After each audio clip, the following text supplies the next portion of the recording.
बिस्मिल्लाहिर्रहमानिर्रहीम। मैं मोहम्मद सुकर कुरैशी, सदर सुकरा मोहल्ला कमेटी में आने वाले तमाम मेंबर्स का बहुत शुक्रिया अदा करता हूँ, जिसमें बड़ी तादाद में सियासी समाजी तमाम लोग आए। मैं तमाम लोगों का अपने पूरे मोहल्ले की जानिब से शुक्रिया अदा करता हूँ।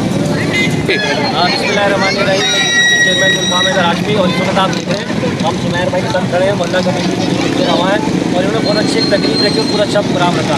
ना सिर्फ मार्का हक का इन्होंने उजागर करवाया यहाँ पर, बल्कि हमें 70 हमारे इंडिपेंडेंस डे मनाने में भी हमें बड़ा मज़ा आया, बड़ी खुशी और बड़े अच्छे अच्छे लोग और कारोबारी लोग और सियासी और समाजी लोग और एजेंसियों के लोग, हमारे पुलिस, हमारे आर्मी के जवान, हमारे कांस्टेबल वगैरह सब यहाँ पर आए। बड़ी अच्छी तकलीफ रखी भाई ने।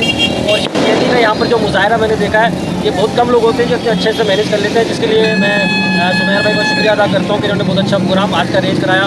और वाकई आज लग रहा था कि पक्का मार का हक इन लोगों ने भी अदा किया जी। इस वक्त हम गार्डन सुकरा मोहल्ला के हीरो होनहार लीडर सुमैर कुरैशी की तकरीब में आए हैं, जहाँ आज एक बेहतरीन तरीके से सेलिब्रेट किया गया और पाकिस्तान की आज़ादी केक काटा गया। मैं समझता हूँ कि जितने लोग भी आज़ादी की खुशी दिल से मनाना चाहते हैं तो वो सिर्फ एक कटिंग तक ना रहे, नारेबाजी झंडों तक ना रहे। पाकिस्तान से वफा का तकाजा है कि हमारे उस अमल से गायब हो जाए जिससे खुद की साथियत को, साथ को, इसके नेकनामी को नुकसान पहुँचता है। हमें एक वफादार पाकिस्तानी बनना है ताकि इस्लाम के नाम पर बनने वाला ये इस पर ऐसा कोई भी दबाव नहीं है जिसमें हमारे किरदार की वजह से इस मुल्क पर कोई आ जाए।